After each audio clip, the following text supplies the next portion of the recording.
जय माता दी। महाभागवत देवी पुराण का 64वां अध्याय। भगवान शंकर के गायन से विष्णु का द्रवीभूत होना। ब्रह्मा जी द्वारा उस द्रव रूप गंगा को अपने कमंडल में धारण करना। भगवती गंगा का द्रवमयी होकर पृथ्वी पर आना। श्री नारद जी बोले, परमेश्वर, आपने कृपा पूर्वक महापाप नाशक, पुण्यप्रद, धन्य करने वाला और दिव्य आख्यान मुझे सुनाया। मैंने जैसा पूछा था, आपने भगवती के उस अद्भुत तथा रहस्यमय तत्व को और उन नित्या महामाया के जन्म कर्मादि की लीला कथाएं भी सुनाई। अब आगे उन भगवती परा प्रकृति के अंश से हिमवान के घर में उत्पन्न भगवती गंगा के दिव्य चरित्र को सुनने की मेरी इच्छा है। प्रभु, जिस प्रकार जगदम्बा की वो एकमात्र पाप हारिणी द्रव्यमयी मूर्ति उत्पन्न हुई और जिस प्रकार वो इस चराचर त्रिलोक को पवित्र करती रहती हैं और जिस प्रकार संसार के उद्धार हेतु उन्होंने पृथ्वी पर अवतार लिया, ये सब तथा अन्य भी उनका महात्म्य मुझे विस्तार से बताइए।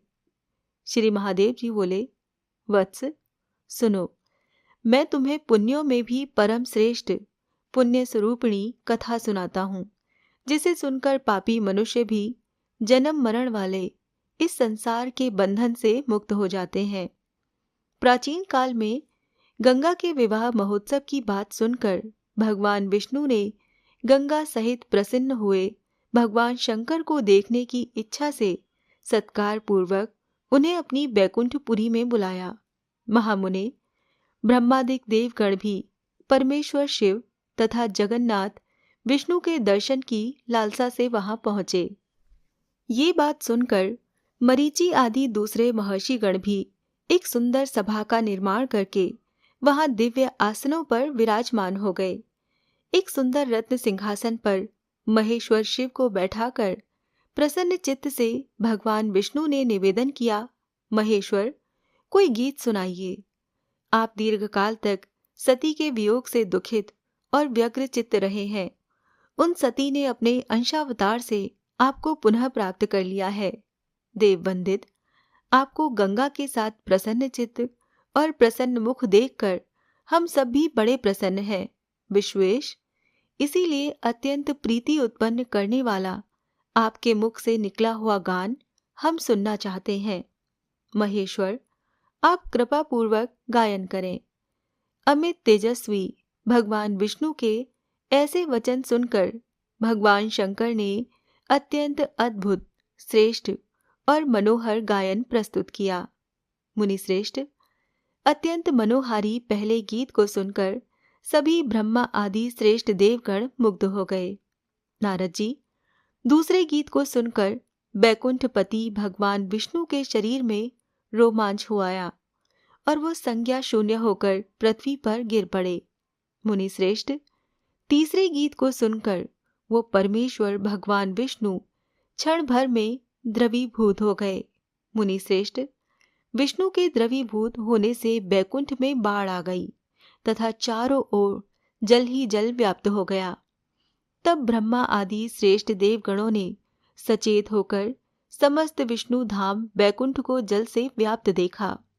उस लोक के अन्य सभी स्थानों को विष्णु की जलमयी मूर्ति से व्याप्त देख देख कर वो अत्यंत विस्मित हुए। तदंतर शिव के गायन से भगवान विष्णु की द्रव्य रूपता को जानकर ब्रह्मा जी ने उस जल को अपने कमंडल में रख लिया। गंगा की एक मूर्ति भगवान शिव के साथ थी और उस कमंडल में प्राप्त जल से उनकी दूसरी द्रवमयी मूर्ति भी प्राप्त हो गई। मुने, गंगा की जलमयी मूर्ति को कमंडल में लेकर लक्ष्मी और सरस्वती को आश्वस्त करके ब्रह्मा जी अपने धाम को चले गए। भगवान शिव भी गंगा को साथ लेकर कैलाश आ गए। नारद जी, सभी अन्य देवगण भी स्वर्ग को चले गए। मुनिश्रेष्ठ, इस प्रकार द्रवमयी होकर त्रैलोक्य पावनी गंगा ब्रह्मा के कमंडल में स्थित हो गईं। जिस प्रकार देवी गंगा विष्णु पद पहुंची और उन सुरेश्वरी ने विष्णु पादोद्भवा नाम प्राप्त किया और लोक उद्धार हेतु प्रार्थना किए जाने पर उन्होंने जिस प्रकार पृथ्वी पर अवतार लिया तथा जैसे चतुर्मुखी होकर सबके कल्याण के लिए चारों दिशाओं में वो बह निकली, अब तुम उस आख्यान को सुनो।